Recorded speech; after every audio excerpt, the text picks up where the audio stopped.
وفي الآخرة حسنة وقنا عذاب النار اللهم رب ارحمهما كما ربياني صغيرا اللهم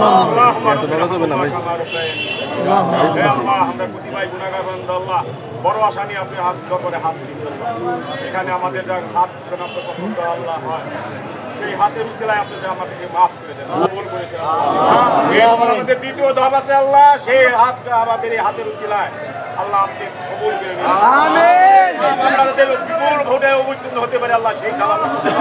আমিন হে আল্লাহ এখানে শুয়ে আছে আল্লাহ আমার মরহুম নেতা চৌধুরী কামাল ইবনে ইউসুফ আল্লাহ এই সদকা জারিয়ার উসিলায় আল্লাহ আপনাকে আপনি মাফ করে দেন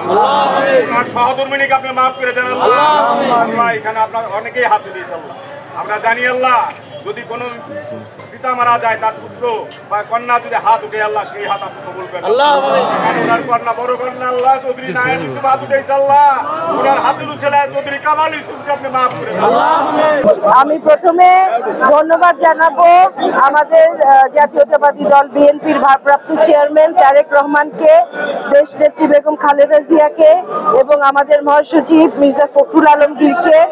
এবং স্ট্যান্ডিং কমিটির সকল মেম্বারদের আমি আমার ধন্যবাদ জানাচ্ছি এবং কৃতজ্ঞতা প্রকাশ করছি। বিশেষ করে কৃতজ্ঞতা প্রকাশ করছি কারণ স্ট্যান্ডিং কমিটির যে মুরব্বীরা তারা আমার আব্বার সাথে ছিলেন, তারা আমাকে এখানে নমিনেশনটা দেওয়ার জন্য তারা সুপারিশ করেছেন, তাদেরকে বিশেষভাবে ধন্যবাদ। এবং আমার এই নমিনেশন এটা আসলে অর্জন হলো আপনি দেখেন আমার এলাকার জনগণের, ওনারা যে কষ্ট করেছেন আমার পিছনে, যে ভালোবাসা দিয়েছে আমাকে, যে সমর্থন দিয়েছে, এটাই হলো আমার এই অর্জনের আসল। আজকে জনগণ আমার পাশে ছিল, তারা এই নেতাকর্মীরা আমার পাশে ছিল বলেই আজকে আমাকে এই নমিনেশনটা দেওয়া হয়েছে। এটা আমি মনে করি আমার এই আপনি দেখেন এই যে সমর্থন, এই যে ভালোবাসা, এটাই হলো আসল বিষয় আমার নমিনেশনের। আর আমি এতটুকু বলবো আমার আব্বার জন্য আপনারা দোয়া করবেন, শহীদ প্রেসিডেন্ট জিয়া রহমানের জন্য রুহের মাগফিরাত আমরা কামনা করি। এবং আমার আব্বা আজকে সে নাই, কিন্তু সেই যে কাজগুলো করে গেছে তার অসম্পূর্ণ কাজগুলো যেন আমি সম্পূর্ণ করতে পারি,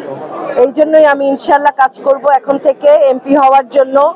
আমার সাথে ফরিদপুরের মানুষ আছে, ফরিদপুরের জনগণ আছে, নেতাকর্মীরা আছে এবং আপনারা সকলে আছেন। আমাকে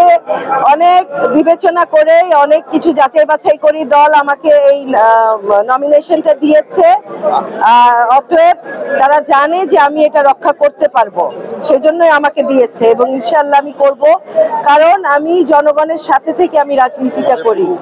আজকে একটা খুশির দিন, তারা আসলে এই খুশিটা সেলিব্রেট করতে চাচ্ছে, কিন্তু এখন থেকে কালকের থেকে আমাদের কাজে নামতে হবে। আমাদের ফরিদপুরকে আবার বিএনপির ঘাঁটি বানাতে হবে, তার জন্য অনেক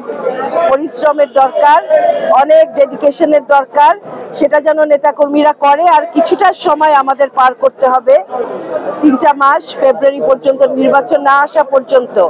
তারা যেন মাঠে থাকে, কাজ করে, এটাই আমি তাদের কাছ থেকে আশা করি। এবং তারা আমার সাথে ছিল বলেই আজকে দল আমাকে নমিনেশন দিয়েছে, আমি কি তাদেরকে ধন্যবাদ বিশেষভাবে জানাতে চাই।